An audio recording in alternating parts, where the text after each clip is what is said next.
Welcome to Figure Eight, where we feature inspiring stories of women entrepreneurs who have grown their businesses to 7 and 8 figures revenue. If you're in the mix of growing a bigger business, these stories are for you. Join us as we explore where the tough spots are, how to overcome them, and how to prepare yourself for the next portion of the climb. I'm your host, Julie Ellis. I'm an author, entrepreneur, and a growth and leadership coach who co founded, grew, and exited an 8 figure business. This led me to exploring why some women achieve great things. And that led to my book, Big Gorgeous Goals.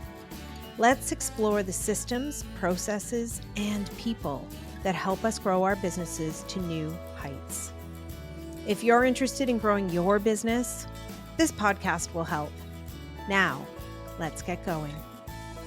Hello, and welcome to this episode of Figure Eight. Today, my guest is Fabienne Fredrickson, and she is a powerful catalyst for solo business owners who want to make a powerful impact with their work.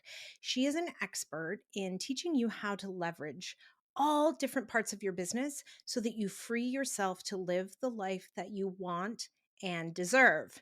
And when I met her, I immediately saw how this fits with Big Gorgeous Goals, and I couldn't wait to talk. So thank you for joining me today, Fabienne. It's such a pleasure. Thanks for having me.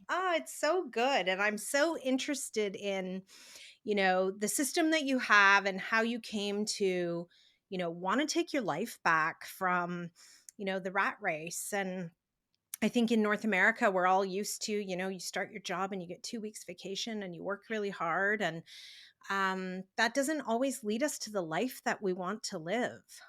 I think that's a really masculine perspective of provide at all cost, but the feminine likes beauty and downtime and joy and pleasure. And I really like having both. I believe you can have impact and abundance, and you can have joy, downtime, and pleasure at the same time. Yeah. And I think we get caught up in that impact and abundance chase, and we forget to, or don't think we can balance the two. Well, I have lots of thoughts on that. I could just dive right in, but I don't know if you're ready. I'll just say this. The society that we women are raised, reared, and bred is a society where we value money before people. It's a little controversial what I'm saying. We put hard work above resting, and all the values that are typically masculine. And I just want to say for the record, I love the masculine, but we are in a masculine business world. If you look at it 100 years ago, women didn't have in normal situations, women didn't have seven-figure businesses, certainly not with 14 weeks of vacation a year. So everything that is masculine is rewarded in our society, and we're just trying to clobber our way through it and figure out how we can have both. Yeah. And I think that that's a really important distinction for women entrepreneurs, women who are starting businesses, because we wear a lot of hats in our lives. We're mothers, we're daughters, we're CEOs, we're like all the different caregiving, we're, captain of our household. We do a lot of different things and we keep a lot of balls up in the air. And so figuring out how to do that with more ease. Yeah, even if we have a housekeeper, a nanny, we are still doing laundry. We're still going to do the groceries, planning the meals, the cleaning, shuttling the kids to this, that, and the other. We have about 4 full-time jobs, that don't include running a seven-figure or eight-figure business. Yeah. And now you talked about already the 14 weeks of vacation and the time. And I mean, you live in Paris, which sounds fabulous and wonderful, one of Mhm. my favorite cities. Mm. But that is a different life view, I think, Yeah, living in a country like France, in a city there like yeah. Paris. So one more vacation is expected to be taken and expected to be granted. But even 14 weeks, I think, would be generous by those standards. Yeah, and I'll say this, while vacation time here in France is normal to have 7 weeks as a, employee, what is not normal is a woman making 7 figures. I don't know, other than the friends I've made who joined my program, I don't know any seven-figure women because women here are still taught that money is not something that you generate. You let your husband generate it. Again, I'm being controversial, but I've been I was raised in France and I've been back for this is my ninth year. And I was told in no uncertain ways that we don't talk about money here. And if you as a woman have your own business and you make a lot of money, shh, Right. Don't don't tell anyone. say anything. Don't say anything. Interesting. Interesting. So, yeah, those societal norms that still keep us down. I really believe in having it all, whatever all means to you. And I don't mean this having it all meaning like 4 Italian sports cars in your garage and, all of that. I mean, like, what does having it all as a woman in business with a family and, like, what does that mean to you? And when we start to break down what that means, I'll say this, I've worked with tens of thousands of women. It's never about the Italian sports car. It's about taking Fridays off. It's about travel. It's about time with your spouse and the kids and doing really lovely things more than, I love Chanel, but more than all the bling, bling, bling, real women like us, well, I'm throwing myself into that. I just want a lot of time off to luxuriate. Yeah. And I think, you talk about this in your book. It's really important for women to have their own financial independence. Mm. So I tell everybody who will listen, and I've got one daughter and two boys, and I tell them to make their own money and lots of it, but especially for women, that is when you have a voice and a choice in your life. And if you think about friends or women in tough places, they are beholden to somebody else, whether it's a toxic job or living with a parent or I have chills just saying this, in an abusive situation or a relationship that she wouldn't be in if she made her own money, lots of it, and felt financial safety and security. And I'll say one more thing, if allowed, to bring this up. In any situation, in any power situation, the one with the most money has the final say. And typically, that is not a woman. So, a woman in history usually doesn't have the final say unless she makes her own money and lots of it. We started very philosophically in this podcast episode, but I'm happy to get more tactical if you want. Well, and that's exactly where I'd love to go because the one thing that struck me, so I read your book, here we Yeah, are, thank you. and it really struck me. I felt very kindred spirit with you around you think big, lofty things, you have big, gorgeous goals, and then you bring it down to a very practical framework, path, and way for women and other solo entrepreneurs to set up businesses to give them the leverage that they want. Yeah. I've been in business for 25 years. I've worked with a lot of mentors. I've gone to my fair share of masterminds and 3-day events and blah, blah, blah, and read all the books. And the one thing that we women don't have enough of is time. So if I'm going to invest in anything, I want you to give it all to me. Like, give me the strategy, give me the exactly how to, lay out the plan for me. Otherwise, it's not going to be a good use of my time. And that may sound arrogant, but I'm just being discerning in that I will put my time and my money where somebody is going to tell me how to do something with clarity that makes sense for me and that is actionable. So this is how I've been showing up for 25 years, and I Yeah. continue. Well, and you talk in the book about you want time for vacations and from a work perspective to spend it in your zone of genius. Yes, yes. And how important that is because I think we all start businesses with a hustle mentality of you're doing all the things. Hmm. And somehow then you tie yourself to well, I have to do that. Yes. And remember, I don't have to really spend too much time talking about this, that all women are socialized to overgive, that their value is in what they give and what they do that goes above and beyond. So we're valuable when we put the needs of others before our own. We're valuable when we show up and all of that. What I've learned is that when you mm, embolden yourself, my company is called Bold Heart, right? So when you embolden yourself to set boundaries and elegantly, and to take back your time elegantly from those you have allowed to hijack it, and you become very discerning about how you use your time.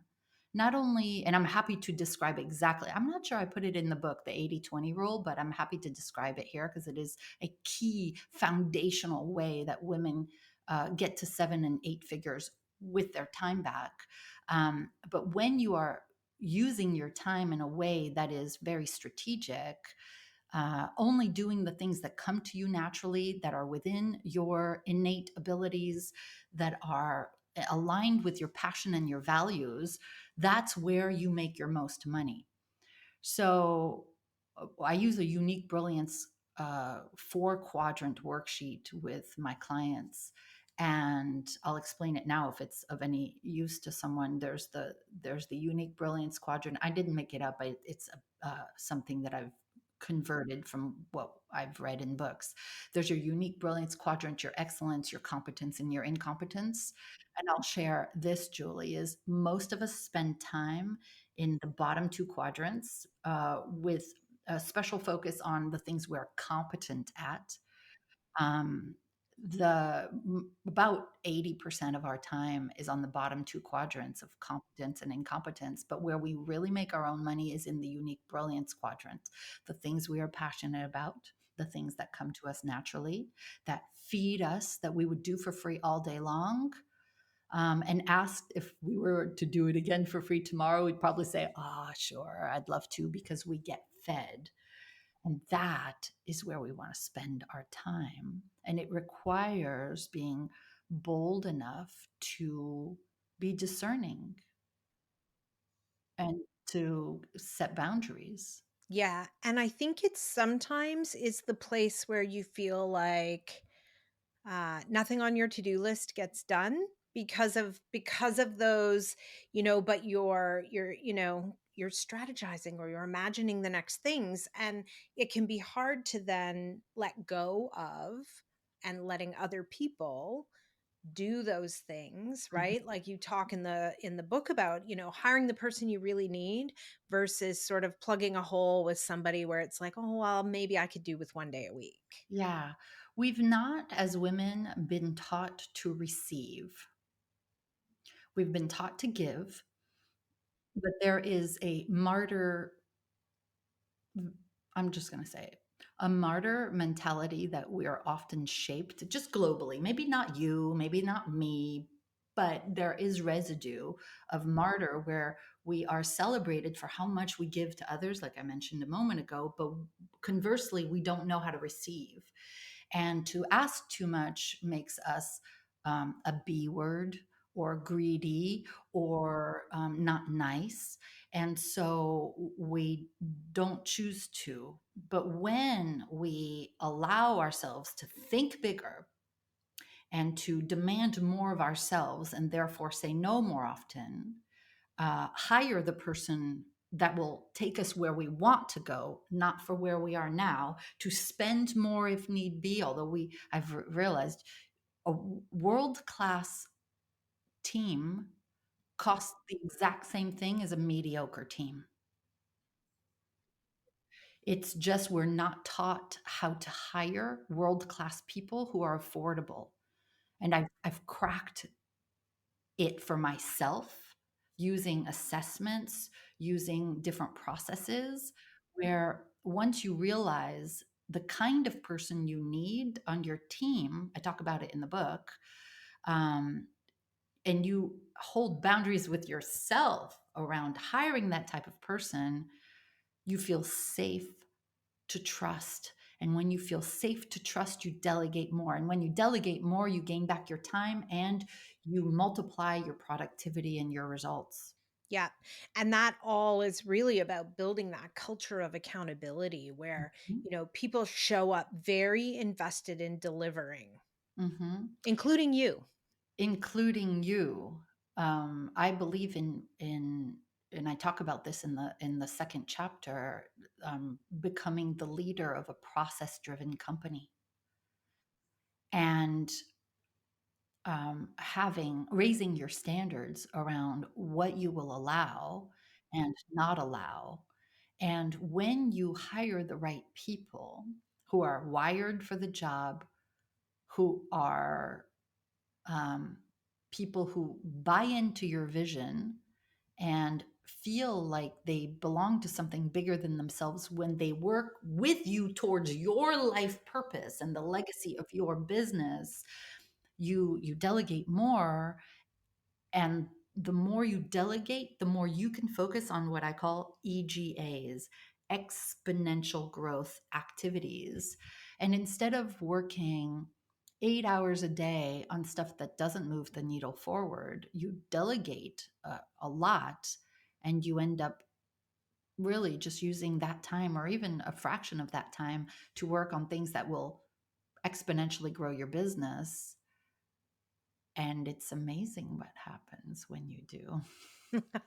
Well, and you have some examples about how when you began implementing these things, what kind of growth you saw in your own business. Yeah.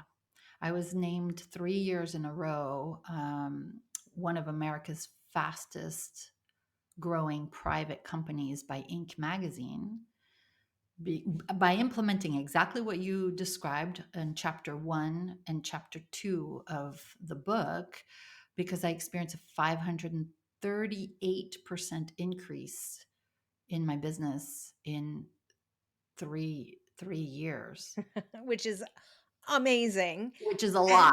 And yes, and so that's where, so you talk about having process, Yeah. and that's where once you have it and you've documented it, the evolution of it becomes more process, really. It becomes ingrained in you to be looking at those things because one of the things I see is, we put processes into place and we think, "Oh, whew, thank God, let's work," and so then you go back to work, but you don't really notice that the business is outgrowing the processes that you have. Yes. What you typically happens is that if somebody does document processes and procedures, it's like set it and forget it. But one of the tricks, I don't want to call it a trick and minimize it, but one of the best practices is to have somebody on your team that is a process manager. We have project managers, but projects are standalone things. Yes, and they We have a start and an end, Yes, right? yes. And a process manager, you don't necessarily hire somebody with that title, but an operations person that you put in charge of the processes. Part of their day-to-day job is to make sure that everything gets updated. So one of the things I'm known for on my team, which is a delicious team, I'll always say, like, make sure you put that in the operations manual. Or is that in the ops manual? I know we just changed something. Let's put it in the ops manual. And then it's a living, breathing document that literally changes every day. But you do not, you are not the one. to update it. Yes. You're not Very important, responsible for right? that. It is those separating of you can still be thinking about it, and in fact, you encourage everyone to think about it when you're leading in that way, Yes. but you're not in the doing. Right, which is why I this is not a Fabienne Fredrickson company. This is a process-driven company. And so it all goes if there's a leak, it's that there's either no process for this or the process is broken. Three things. No process, the process is broken, or the process is not being followed. And then once we understand which it is, we make the changes and we fix the problem. Yeah. Well, and the fact that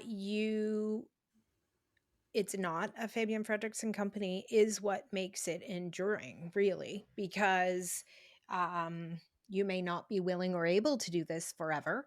And so it makes it sellable. It makes it, there are many ways that the company can live without you.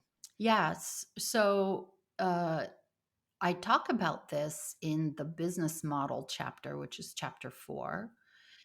And it's talking about the fact that most of us, I don't know about you, Julie, but when I started being a business coach, it was, and you get 30 minutes a week and you get 30 minutes a week. And, when I took time off, there was no getting paid. So it was about leveraging my intellectual property and leveraging delivery systems and leveraging team, leveraging automation, uh, all of that to be able to have the clients experience results, even if Fabienne is not there. And so there are countless permutations of how you can have 10 times the number of clients that you have now, therefore making 10 times what you make now without you being there. And one of the things, and I hope this is useful to someone listening, everything that I still do today in my business, and I adore being in my business. But if I had to, in 1 week, I wouldn't need to be there. Everything is pre-recorded. I'm still there pushing the video on Fabienne, a video of me teaching, let's say, the first activator of what's in the book, and saying, okay, now pull out your worksheet and let's do this together, and there for the coaching. But if I needed to or wanted to sell the business for millions, it would be set up. It would just take a few weeks to just hand it over, or if something ever happened to me, the business can continue making multiple seven figures a year indefinitely. Which I think is, you know, I mean, people start businesses and at some point you want to take, I mean, my story is that at some point we wanted to take money off the table because everything we had was invested in our business. Yeah. And so if exit is the path for an entrepreneur, then setting it up in a way that you can sell it is a really important factor. One of the things that I discovered is that, so the book is called The Leveraged Business, is that this is actually either a way to build your business to seven figures or eight figures with your life back, or it's a way to set it up so that you can sell it for millions. And I'll tell you a story that one of my clients, who was an interior designer, um, uh, she was describing this, and it actually broke my heart. Um, a fellow interior designer came to her, and she was probably in her late 70s, and said, let's call my client Jane. Here's everything. Here are my this, my that, my clients, my swatches, my everything. And my client said, why are you giving these to me? And she's like, I'm closing down my business. And after 35, 40 years of being an interior designer, Julie, she had nothing to show for it. No exit, no retirement money, nothing. It wasn't documented enough. Weren't enough processes to be able to even sell it for 100,000. And I said to Jane, this is why we create processes. This is why we don't have the delivery all depending on you. And then we got her to a million with those same processes. Yeah. Yeah, I think it is that interesting piece of, you have to the irony of the letting go to be able to level up, sometimes on the hockey stick kind of way of growing, but Yeah. the more you can let go and find what you're truly good at, the more you can level up. Yeah, it's interesting because I don't know about you, most of us women start a business for one or two reasons, usually both at the same time. We start a business because we want freedom and we want to make an impact or make a difference in people's lives or Yeah, we see a right, need in the like world. something that Yeah. feels meaningful and fulfilling and using our gifts. And what happens once we get to six figures and often when we get to seven figures is that there's no more freedom and we're not really doing what we love because we're stuck in the competence, the incompetence, driving the team, doing legal stuff, and we're not doing the thing that we love. And I meet women all the time who say, I think I'm just going to close down my business. And I'm like, what are you talking about? You're in the top 5% of business owners in the world. Top 5%. You're in six figures. And they say, I overwork. I underpay myself. I would never not take vacations and be called in the middle of the night and stuff like that. And I'm always like, just give me 1 year. Let's get you 1 year. That's all it takes. It's amazing how, yeah, with the right mindset, systems, and you can change everything in a year. And I do think, like, if you have a business and you implement a lot of things and you prove to yourself that you can't pay yourself what you worth at the end of that year, then you should move on. Because we are also not charities. Yeah. And not being able to find that kind of financial success limits what we can do in the world. Yeah, I'll say this just to add on to what you're saying. I think a lot of women close down their businesses because they're not paying themselves enough and they're overworking. But if I can just lovingly add, it's because they don't know what they don't know about scaling, which is what you talk about, right? I agree with that. And I wrote down your resistance is a big breakdown before a big big break breakthrough. And through. I think that, resistance points can last. Like, it's not necessarily a 1 day or a 2 day thing. It can last you for a period of time while you find the right advisor to help you, or you find the right next step, or and so that can be discouraging. Yeah, in fact, right before this, I recorded a podcast episode on wealth expansion and why women don't always experience great wealth. And one, most of them don't have the strategy for scaling to seven and eight figures like you and I provide because we're not in the right rooms. Two, we don't have example.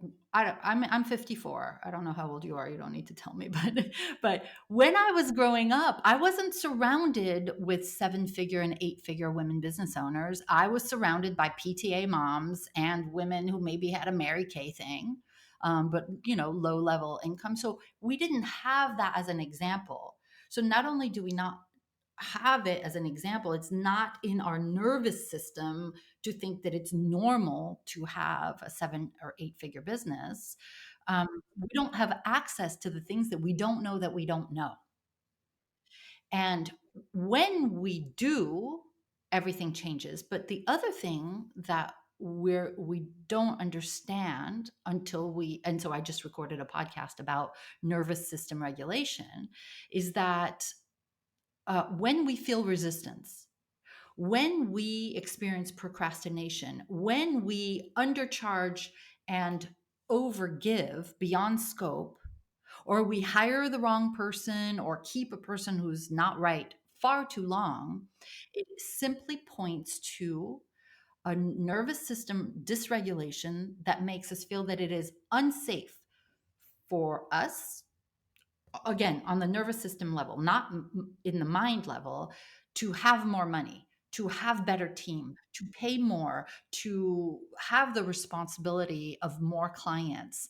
When you can go beyond the mindset, I teach mindset, but in addition to that, the somatic layer of nervous system regulation through several tools, you can calm the anxiety, you can change the neural pathways in the brain, you can upgrade your identity, and then see yourself as the person who belongs in that room, who deserves the high level mentor, community, prices, world class team.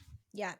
Yeah, it's so interesting. Had an advisor in a mentor and advisor to our business, and he always used to talk about like horses for courses. And that like as you level up and change race courses, go to a higher level, you need a different horse to race that course. And sometimes Interesting. it's you that has to level up. Sometimes it means you need different expertise or people's experience on your team. Yeah. And then it also applies to you. And it is intimidating to level up and join the, like, I remember when I became an author and wrote my book, and all of a sudden you're an author, so you're in these different circles and feeling like, who, because you see some really successful people and very experienced people, and how you can take that as an opportunity to learn as opposed to like Imposter diminishing syndrome. yourself. Yeah. Imposter syndrome. I say this in the very first pages of the book. What got you here isn't going to get you there. Whatever you're here and you're there means to you. So the the marketing that got you here won't get you there. The team that got you here won't get you there. The systems or lack thereof that got you here won't get you there.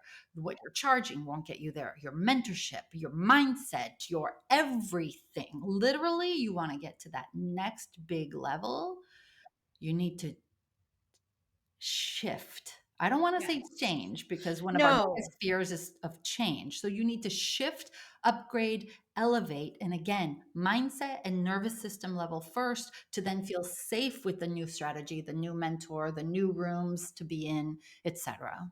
Yeah. I really like the shift analogy because I do think, people also want to hold on to the essence of who they are. And this Yeah. isn't about changing that. It's actually about making it even more known and more seen. And so I love that idea of just shifting upward. It's a really beautiful way of looking at it.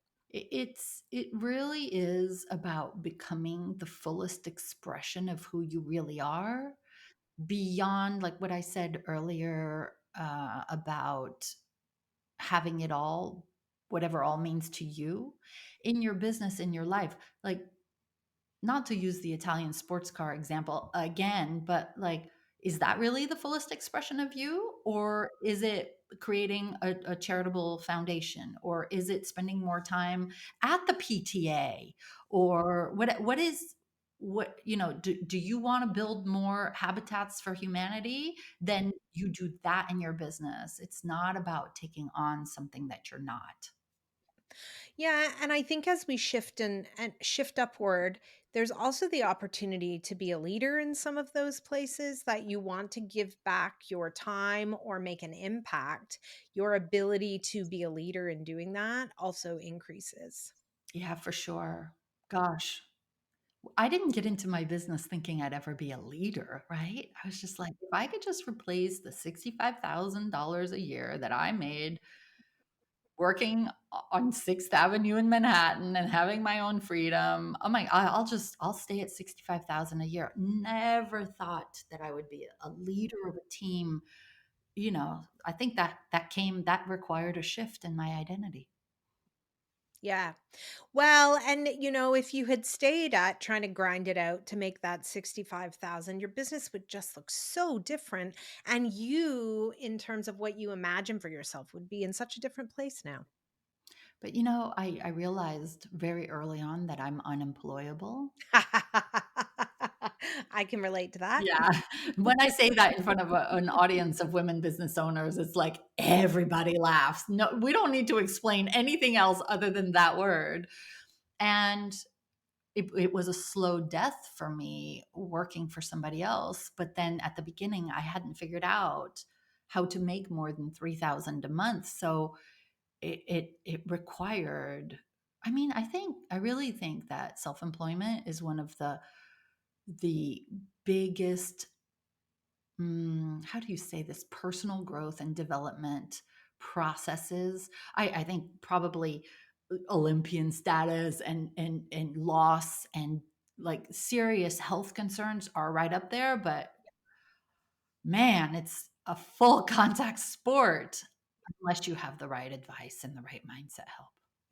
Yes, and getting out of those early days of full contact and into something long-term and sustainable. I mean, all the studies about entrepreneurs and mental health and all of the things. I mean, those are people who are stuck in the hustle. For sure. But just I think they just haven't seen or been exposed to a different way of doing things. And there is maybe this belief system that says that's not for me or that's not available to me, but 7 and 8 figures is available to everybody. It's just like I say, in a film that's on my website, there is a verifiable, repeatable process if you just show up and follow the recipe. Good. Well, thank you so much for sharing your story today, as well as your great advice. And I will link the book and your website in the show notes for Bold Heart. And Mhm. I hope that more people explore your work. Thank you so much for chatting with me Thank you today. too. What a delicious conversation. Thanks. Take care. I hope you enjoyed today's episode. Please remember to hit subscribe on your favorite podcast platform so you won't miss any episodes. Figure Eight isn't just a podcast, it's a way of seeing the big, gorgeous goals of women entrepreneurs coming to life. If you're interested in learning more, you can find my book, Big Gorgeous Goals, on Amazon anywhere you might live. For more about my growth and leadership training programs, visit www.julieellis.ca to see how we might work together. Read my blog or sign up to get your free diagnostic. Are you ready for growth? Once again, that's www.julieellis.ca. When we work together, we all win. See you again soon for another episode of Figure Eight.